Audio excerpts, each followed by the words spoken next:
Hey guys, in this video, I will show you how to get an OpenAI API key for free. All right, let's begin. First, open your preferred web browser and go to the OpenAI platform website at platform.openai.com/account.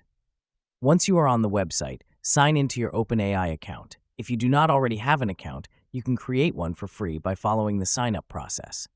After logging in, look at the left-hand menu and select the API Keys option.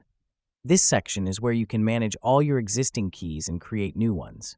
To generate a new key, click on the Create New Secret Key button.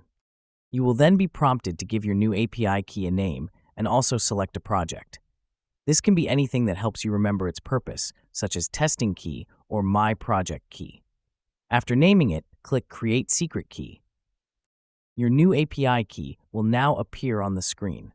Make sure to copy it immediately and store it in a safe location because you will not be able to view it again once you click Done. So that's basically how you can get an OpenAI API key for free. And that's it for this video. If you find this helpful, consider subscribing and giving this a big thumbs up. Thanks.